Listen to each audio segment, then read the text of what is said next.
I was planning to buy a house with my fiancée when I discovered her plan to put the house in her name and divorce me. So I canceled everything and let her walk into a family meeting she'll never forget. I, 33 male, work as a distribution manager for a regional freight company. I make sure trucks go from point A to point B without drivers deciding to take scenic routes through 3 extra states. Not glamorous, but I pull in about $98,000 a year. Solid money for solid work. My fiancée, 29 female, worked as a social media coordinator for some overpriced juice bar chain that charged $18 for blended kale. She pulled in about $52,000 a year, but spent money like she was pulling in $500,000. Her entire personality revolved around her Instagram account, where she had 4,200 followers and acted like she was running a media empire.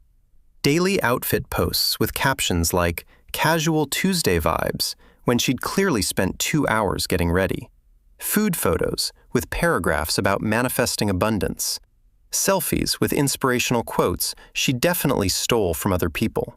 The whole influencer starter pack. She'd constantly compare herself to actual models. You know, Bella Hadid and I have the same bone structure. No, Sloan, you don't. I could totally do runway if I wanted to pivot my brand. Sure, Jan. My engagement rate is actually better than some celebrities. Yeah, because your aunt and 3 bots are very dedicated followers. We met 4 years ago at a coffee shop in Atoria.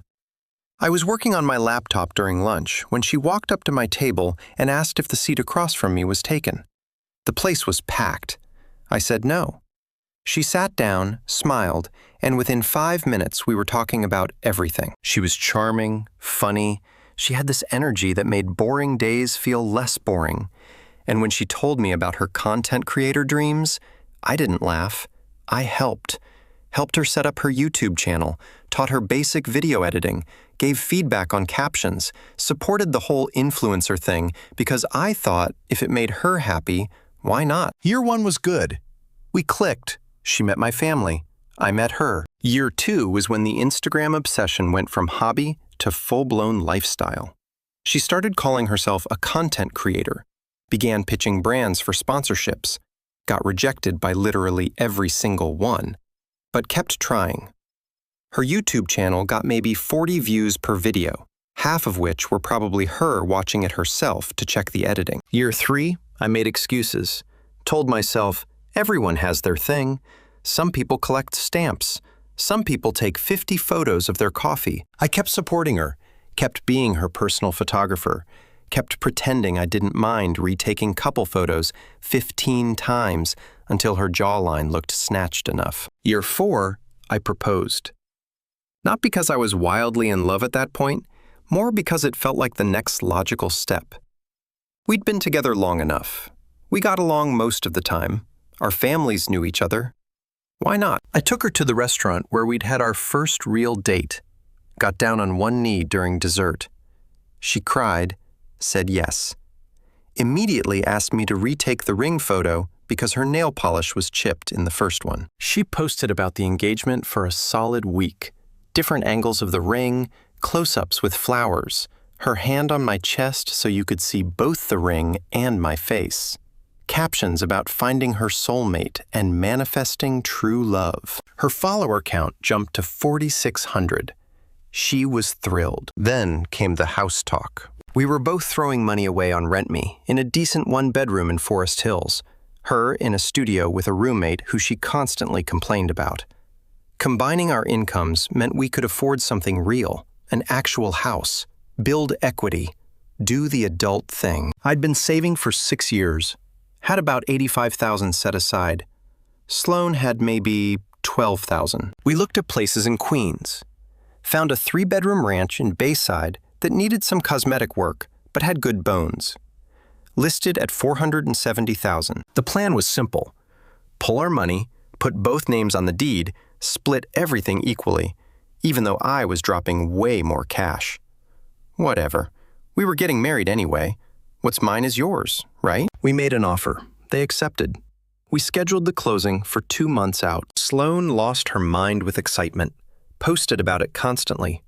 First-time homeowner, with photos of the house exterior, building my empire with pictures of paint swatches, manifestation works, with screenshots of her Pinterest boards. Her follower count hit 5,100. She started hashtagging everything homeowner life before we'd even signed a single paper. 3 weeks before we were supposed to go to the bank and finalize everything, I found out exactly what Sloane's real plans were. And let me tell you, they didn't include me past the closing date. It was a Tuesday, middle of October. I'd taken a half day to prep for the bank meeting we had scheduled for the following week. Figure out all our financial documents, make sure everything was in order, all that boring adult responsibility stuff. Sloane had texted me around noon saying she was having some friends over at my apartment. Said they'd be gone by the time I got home around 6. No problem, she had a key. Whatever. I finished up my paperwork around 3 and headed home early. Figured I'd get there, maybe take a nap, order some food, chill. I pulled into my parking spot and grabbed my phone to text Sloane that I was back.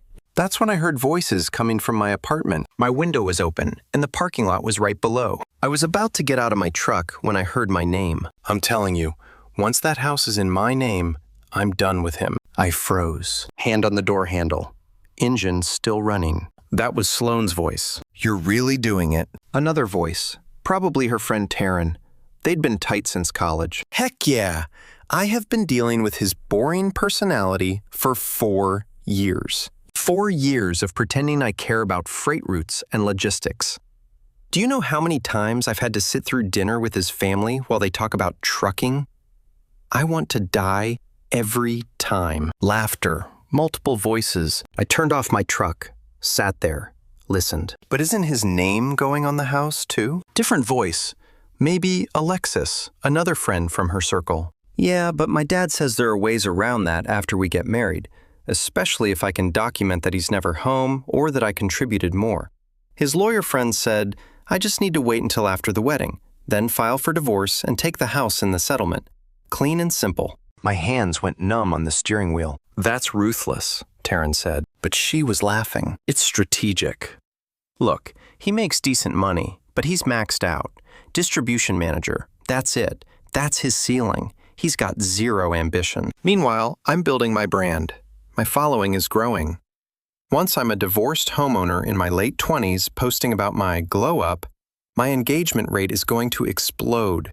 That's the kind of content that goes viral. How many followers you at now? Alexis asked. About 5,100.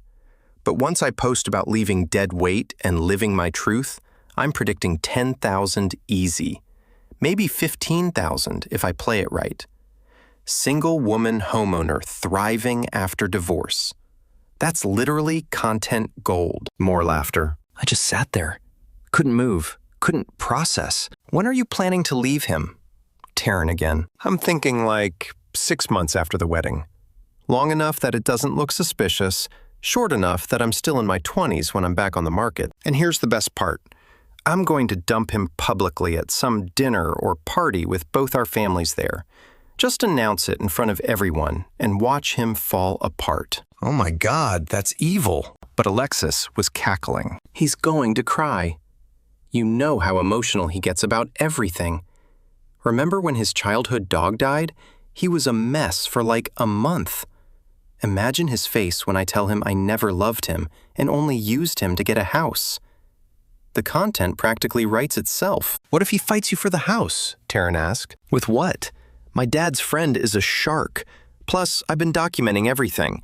Every time he works late, I'm marking it as neglect. Every time he goes out with his friends, that's abandonment. By the time we're done, he'll be lucky if he keeps his truck. You're diabolical, Alexis said. I'm honestly impressed. I'm just smart. You don't get ahead by being nice. You get ahead by being strategic. And I've been strategic for 4 years straight. Once that house is mine, I'm dumping his pathetic, boring self in front of everyone and living my best life. They kept talking, but I stopped listening. I started my truck back up, pulled out of the parking lot, drove to a coffee shop a few blocks away, and just sat there. 4 years. 4 years of dating this woman, planning a future, buying a house, getting married. And it was all a scam.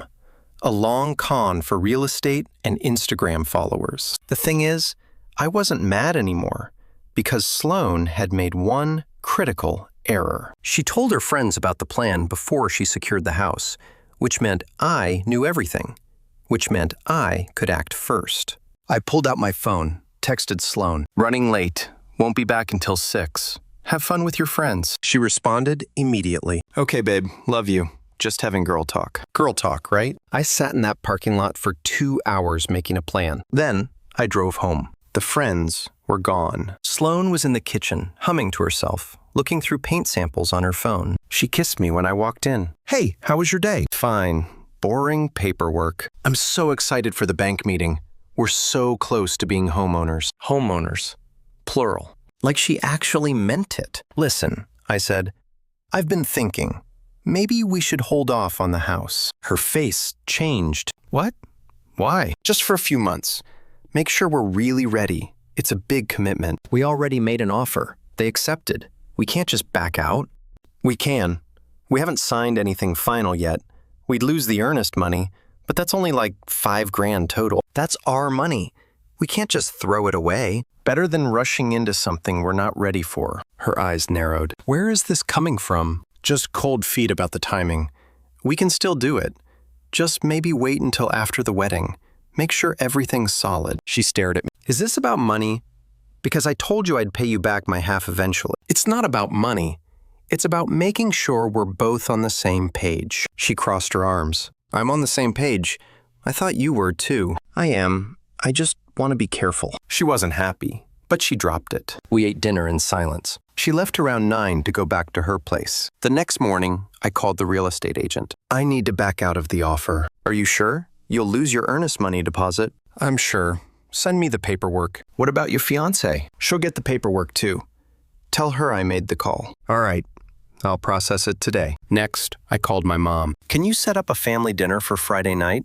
Both families. Somewhere nice. Sure, honey. What's the occasion? I'll explain Friday. Just make sure everyone's there. Sloan's parents, too. Is everything okay? It will be. Then I texted Sloan. My mom wants to do a family dinner Friday. Both families celebrate the engagement properly. You free? She texted back immediately. Yes, that's so sweet. Where? That steakhouse in Manhattan your mom likes. 7 p.m. Perfect. I'll wear my new dress. I'm sure she would. Friday came. I got to the restaurant at 6:45. Upscale steakhouse in Midtown.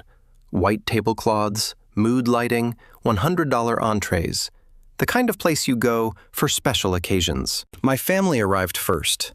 Mom, Dad, my brothers Rowan and Levi with their wives. They took one side of the big table we'd reserved. Sloan's parents showed up at 6:55. Her mom, Valentine, in a nice dress. Her dad, Robert, in a suit, looking like he'd come straight from a sales presentation. Sloan arrived at exactly 7. She was wearing a tight black dress, heels, full makeup, hair curled. She looked good. She'd obviously planned this outfit for maximum Instagram potential. She made the rounds, hugged my mom, kissed my dad on the cheek, complimented my sisters-in-law on their outfits, chatted with her own parents, played the perfect future daughter-in-law and loving fiancé. We all sat down. Sloan sat next to me, put her hand on my leg under the table, smiled at everyone like this was the happiest night of her life. I waited until everyone had food in front of them, took a sip of my water, set down my fork. So I wanted everyone here tonight because I have an announcement. The table went quiet. Everyone looked at me. Sloan's face lit up. She probably thought I was about to announce a wedding date or some romantic gesture. More content for the gram. Sloan and I are done. The engagement is off. I'm breaking up with her right now. You could have heard a pin drop. Sloan's smile froze, then melted. What? We're over. I'm ending this. The engagement, the relationship, all of it. Her face went through about 15 different expressions in 3 seconds. Confusion, shock, anger, embarrassment. You're what? Is this a joke? Not a joke. Earlier this week, I overheard you and your friends at my apartment. You were planning to use me to get the house, then divorce me 6 months after the wedding, and take everything. You called me pathetic, called me boring, said you'd been pretending to care about me for 4 years, said my only purpose was helping you get a house so you could post about your divorce glow-up and gain Instagram followers. The color drained from her face. You planned to dump me publicly in front of both families just like this, to watch me fall apart for content. You wanted to see me cry. Well, congratulations. You get the public breakup. just not the way you planned it. My mom's face stayed calm, but I could see the anger in her eyes. My dad's jaw was set. My brothers looked at Sloane like she was something they'd scrape off their shoe. Sloane's mother stood up, mouth open. Robert's face had gone red. He looked down at his plate, couldn't meet anyone's eyes. Sloane started, stopped, her voice cracked. You were spying on me. My window was open. You were in my parking lot planning real estate fraud. Not exactly Fort Knox level security on your end. I wasn't. That's not what you told Taryn and Alexis. That I was maxed out career-wise.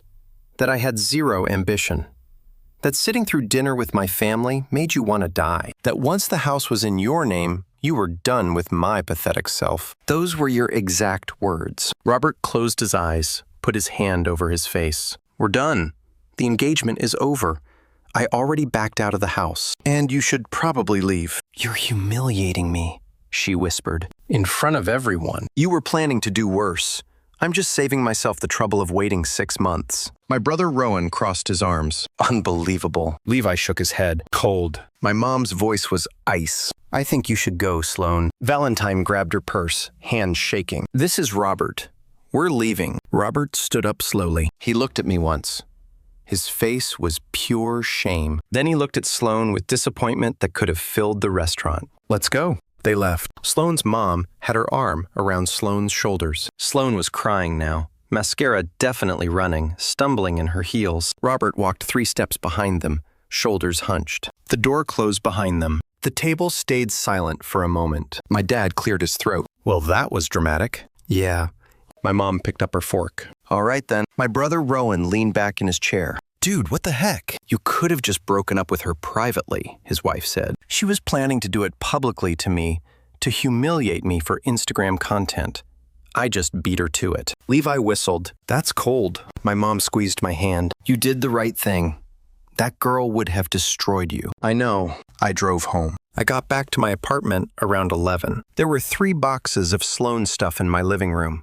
Clothes, toiletries, random junk she'd left over the months. I'd packed it all Wednesday night after backing out of the house. I grabbed the boxes, took them downstairs, put them on the curb outside my building. Then I went back upstairs, locked the door, and went to bed. Saturday morning, I woke up to 43 missed calls. 17 from Sloane, 12 from her mom, 8 from unknown numbers that were probably her friends, 6 from her dad. I ignored all of them, made coffee, checked my phone for messages. Sloane had texted me 31 times overnight. The messages ranged from confused, to desperate, to furious, to bargaining. Please call me. We need to talk. I don't understand. You're making a huge mistake. How could you do this to me? Call me now. I love you. Please. You're going to regret this. Everyone thinks you're insane. I blocked her number. Then I checked Instagram. She'd posted a photo of herself crying in her old bedroom. Caption: when the person you trusted most destroys your entire life for no reason. Stay strong, queens. You deserve better than someone who quits when things get real. Comments were flooded with support from her followers. His loss. You're too good for him. Glow up time. He'll regret this. I blocked her on Instagram and Facebook and every other platform. Around noon, someone buzzed my apartment. I checked the camera. Sloane, standing there in sweatpants and a hoodie. Eyes puffy, no makeup, holding a coffee cup like it was the only thing keeping her alive. With her was Taryn. Same Taryn who'd been at my apartment egging her on about the master plan. She looked angry, arms crossed, jaw set. I pressed the intercom button. What do you want? Sloane's voice came through shaky. I need to get my stuff.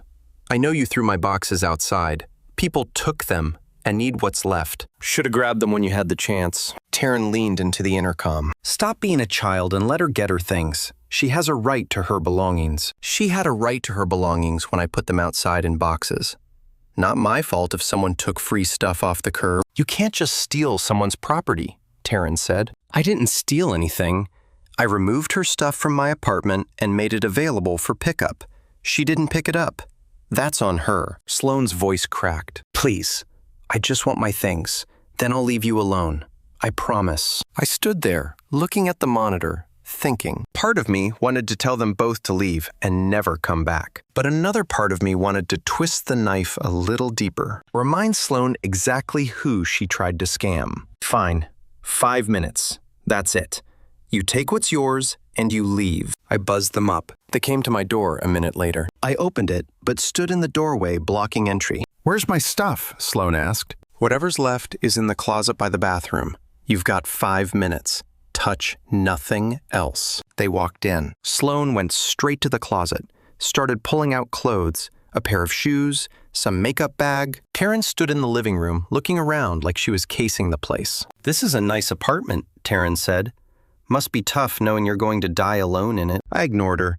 Watched Sloan stuff things into a garbage bag she'd brought. "You know she really did love you," Taryn continued. "She made a mistake. People make mistakes. People make mistakes. Sloan made a 4-year plan to commit fraud. There's a difference." "You're so dramatic. She was just venting to her friends. Everyone talks trash about their partner sometimes." Talking trash is saying someone's annoying. Planning to steal a house and publicly humiliate someone for social media content is something else entirely. Sloan came back into the living room, holding the garbage bag. Her eyes were red. "I got what I needed. Great. Time to leave." "I'm sorry," she said quietly, "for everything. I know I messed up. You're sorry you got caught, not sorry for what you did.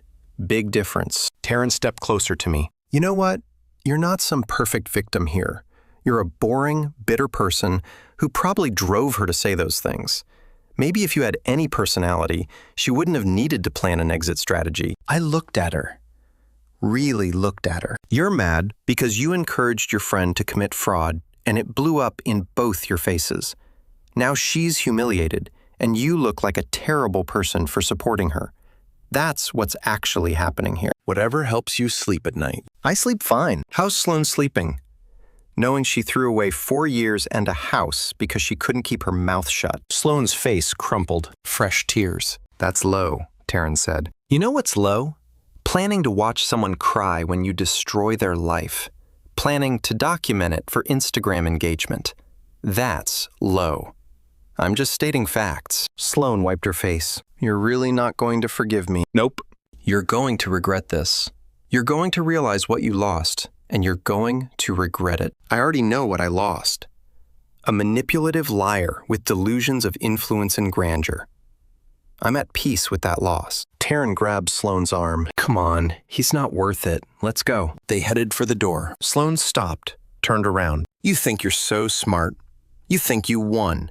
But you're going to end up alone and miserable. And you'll end up living with your parents at 30, posting thirst traps for engagement, while everyone from high school watches your life fall apart." We all make choices. Taryn's eyes narrowed. "Careful, you might want to watch your back." Is that a threat? It's advice. Things happen to people who treat others like garbage. Good to know. Now get out of my apartment." They left. I watched them walk down the hallway, heard them start arguing before they even reached the elevator. Something about Sloan being stupid for apologizing. Something about me being insufferable. I closed the door, locked it, went back to my coffee. Around 6 p.m., I needed to run to the store. Grabbed my keys, headed downstairs to the parking lot. That's when I saw it. My truck. My beautiful 2019 Dodge Ram 1500. Black, lifted, nice wheels. The pride and joy I'd bought 2 years ago and kept pristine. The driver's side panel was destroyed. Deep scratches running the entire length. Not random scratches. A word, jerk, carved into the paint in foot-high letters. The metal underneath exposed. The damage deep and deliberate. I stood there, stared at my truck, felt something cold settle in my chest. I pulled out my phone, opened the security camera app for the parking lot. My building had cameras covering the whole area. Rewound to 1 hour ago, 5 p.m. There, Sloan's silver Honda Civic pulling into the lot, parking 3 spots away from my truck. Sloan getting out, looking around, nervous. Taryn getting out of the passenger side. They stood there, talking. Taryn pointing at the truck, gesturing. Sloan shaking her head. Taryn grabbing her shoulder, saying something that made Sloan nod. Then Sloan pulled out her car key and went to work. I watched her carve each letter, taking her time, making sure they were deep, making sure they couldn't be buffed out. Taryn standing guard, watching the lot, making sure nobody saw. When Sloan finished, they both stepped back, admired their work like it was art. Taryn took a photo with her phone, probably for evidence of their revenge, probably to show their other friends. Then they got back in the Honda and left. I saved the video to my phone, downloaded it, backed it up to 3 different clouds. Then I called a body shop. How much to fix deep key scratches? Whole driver's side panel needs repainting. Depends on the vehicle and extent of damage. Probably looking at $2,500 to $3,500. Thanks. I hung up, pulled out my work phone, the one Sloan didn't have blocked yet. I texted, I have HD security footage of you and Taryn keying my truck at 5 p.m. today. Shows your faces, shows your license plate, shows everything. You have 24 hours to Venmo me $3,000 for repairs, or I'm filing a police report for criminal mischief and vandalism. Your choice. 3 minutes later, my work phone rang. Sloan, I answered. 24 hours. You can't prove that was me. I literally just told you I have HD security footage. Want me to email it to you so you can watch yourself commit a crime? Silence. I don't know what you're talking about, Sloan. I watched the whole thing. You, Taryn, your car, your license plate, you keying my truck while she stood watch, then her taking a photo of it. I have all of it. Time-stamped. Crystal clear. Her breath caught. This is blackmail. No. This is me giving you the option to make this right before involving law enforcement. You have 24 hours to send me $3,000. If I don't have it by this time tomorrow, I'm taking the footage to the police.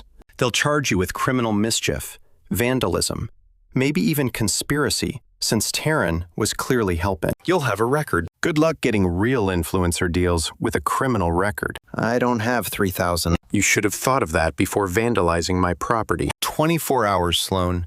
Don't contact me again unless it's to confirm payment. I hung up. 20 minutes later, my phone buzzed. Venmo notification. Sloan had sent me $3,000. The payment note said, "You're a horrible person." I accepted the payment. Didn't respond. Then I looked out my window down at the parking lot. Sloan's Honda was there, parked in a visitor spot. Sloan and Taryn were both standing next to it, having what looked like a very heated conversation. Sloan was gesturing wildly, pointing at the building, probably at my window. Taryn was yelling back, pointing at Sloan, jabbing her finger into Sloan's chest. Then Sloan shoved her. Taryn stumbled back, caught herself, looked shocked for a second. Then she shoved Sloan back hard. Sloan fell against the car. They started screaming at each other. I couldn't hear the words, but the body language was clear. Sloan was crying. Taryn was furious. Sloan kept pointing at her phone, probably showing the Venmo payment, probably blaming Taryn for the whole thing. Taryn got in her own car, a beat-up Toyota, slammed the door, drove off without looking back. Sloan stood there alone in the parking lot, crying, holding her phone, looking up at my building like she wanted to say something. Then she got in her Honda and left too. I closed the blinds, sat down on my couch, checked my phone one more time. Sloan had sent another text to my work phone. I hope you're happy. You just destroyed a 4-year friendship. I blocked the number, deleted the message, made myself dinner, put on a movie, had a completely peaceful evening. Wednesday evening, I was watching TV when my buzzer went off. I checked the camera, expecting to see Sloan again. Instead, I saw Taryn, one of the 2 friends from the overheard conversation, the one who'd called Sloan diabolical with admiration. She was wearing a low-cut top and jeans that looked painted on, hair down, makeup done, full seduction mode. I pressed the intercom. What do you want? Hey, can we talk? I wanted to apologize for everything. You can apologize from there. Come on, it's cold out here. Just 5 minutes, please. Against my better judgment, I buzzed her up. She knocked on my door a minute later. I opened it, but didn't let her in. Just stood in the doorway. So? She gave me this smile, the kind that probably worked on guys at clubs. I wanted to say I'm sorry about everything. Sloan was wrong. What she did was messed up. Okay, apology noted. You can go. Can I come in just for a minute? No. She bit her lip, shifted her weight so her hip jutted out. Look, I feel really bad about this whole thing. I should have told her to be honest with you. You should have not encouraged her to commit fraud. But here we are. I know I messed up. She put her hand on the door frame, leaned in slightly. Maybe I could make it up to you. Buy you dinner? Hang out? Oh, this was hilarious. You're trying to seduce me. She smiled wider. I'm trying to apologize properly. By sleeping with me? I mean, if that's where things go naturally. I actually laughed. Let me get this straight. Your friend tried stealing a house from me. You called it genius. I dumped her. She keyed my truck, and now you show up, dressed like a bottle service girl, thinking I'd be grateful? What's the play? Finishing what she started? Or just hoping I'm dumb enough to fall for round 2? Her face flushed. It's not like that. It's exactly like that. Honestly, this is embarrassing for you. The sheer audacity of showing up here looking like a spirit Halloween costume, thinking you're smooth. I'm not interested in dinner, or you, or whatever clearance rack version of manipulation this is. You can leave. She dropped the smile. You're really going to be alone forever because of this. Better alone than whatever this sad attempt is. Get out. She rolled her eyes, turned to leave. Got about 3 steps down the hall. That's when Sloane came around the corner. Oh, this was about to be good. Sloane stopped dead, stared at Taryn, looked at my apartment door, looked back at Taryn. What are you doing here? Taryn froze. I came to talk to him about you, to try to fix things. What's wrong with my outfit? You're dressed like you're going to a club to fix things for me. I just wanted to talk to him. Woman to woman. Sloane's voice went flat. You were trying to hook up with him. No, I was trying to help you. By throwing yourself at my ex-fiancé the second we break up? He's not your fiancé anymore. You said so yourself. Oh man, this was better than anything on TV. They were both in the hallway now, voices getting louder. I stood in my doorway watching like it was pay-per-view. I can't believe you, Sloane said. I'm going through the worst time of my life, and you're trying to sleep with him? Maybe if you hadn't been stupid enough to talk about your plans where he could hear you, none of this would have happened. So this is my fault? Yeah, actually it is. You got greedy. You got caught. Now you're broke, single, and living with your parents. Meanwhile, Sloane slapped her. Just straight up slapped her across the face. Hard. Karen's head snapped to the side. She stood there for a second, shocked. Then she slapped Sloane back even harder. Sloane stumbled, caught herself on the wall, touched her face, looked at her hand like she expected to see blood. Then she lunged at Taryn. They started grappling, grabbing hair, slapping wildly, yelling things like, "You're a terrible friend," and "You're a psycho." I pulled out my phone, started recording. They knocked into the wall. Someone's shoe came off. Sloane's purse spilled everywhere. Taryn was trying to push Sloane's face away while Sloane pulled her hair. It lasted maybe 20 seconds before they separated. Both of them breathing hard, hair messed up, faces red. "Stay away from him," Sloane yelled. Why? You don't want him. That doesn't mean you get to have him. This is insane. You're insane. Get out. Get away from me. Taryn grabbed her shoe, shoved it back on. You're pathetic. You know that? You had everything and you screwed it up. Don't blame me because you're a mess. She stormed off toward the stairs. Sloane stood there, breathing hard, mascara running again. She looked at me. This is all your fault. Pretty sure it's your fault. I'm just standing here enjoying the show. You turned everyone against me. Nah, you did that yourself. I just stopped pretending I didn't notice. I loved you. No, you loved the house I could buy you. Big difference. Huge, actually. She picked up her purse, started shoving stuff back into it. Lipstick, wallet, her phone with a cracked screen. You're going to regret this, she said. You keep saying that. Still waiting. Might be a while. She stood up, looked at me with pure hatred. I hope you end up alone. Still better than ending up with you. That's saying something. She left, took the stairs because the elevator was apparently too slow for her dramatic exit. I closed my door, locked it, saved the video to my phone. Then I made myself some food and thought about my next move, because Sloane wasn't going to stop. The girl who keyed my truck and tried to send her friend to seduce me wasn't going to just disappear quietly. I needed to make sure she couldn't come back. I filed for a restraining order Thursday morning. Brought all my evidence. Security footage of the truck keying, the video files with timestamps, Venmo receipts showing the $3,000 payment, screenshots of the threatening texts, everything organized in a folder. The clerk looked through it all and said it was one of the most documented cases she'd seen. Got the temporary order the same day. Judge signed off within hours. Sloane had to stay 500 feet away or face arrest. Her mom kept calling my work, trying to paint me as the bad guy, saying I'd broken her daughter's heart and ruined her life over nothing. My boss sat down with me, asked for the full story. I showed him everything. The overheard conversation details, the truck damage, the evidence. He backed me completely, even sent an email to HR documenting it in case Sloan tried anything with my employment. Her dad called 2 days later. That conversation was different. Robert sounded exhausted, said he had no idea what Sloan was planning, and was horrified when he found out the full extent. Apologized for not raising her better, said she was moving back home because she couldn't afford her place anymore, and they were going to figure out what went wrong. He sounded genuinely ashamed, as he should be. 3 weeks later, the full hearing happened. Sloan showed up with some public defender who looked like he wanted to be anywhere else. He tried saying I was overreacting, that she just wanted closure and to retrieve her belongings. Made it sound like I was the crazy ex who couldn't let go. I laid out all my evidence. Security footage of her keying the truck.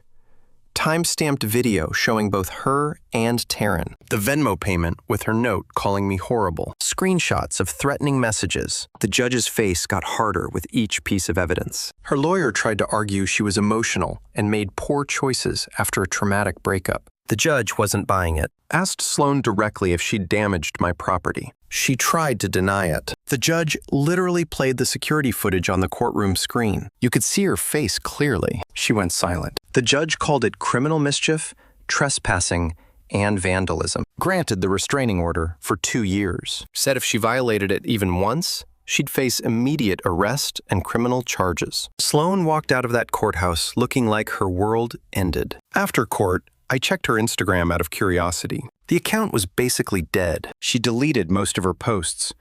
All the house stuff, all the engagement photos, most of the influencer content, down to about 3,400 followers. The recent posts were just sad. One photo of a sunset with "starting over" as the caption. 12 likes. 3 comments.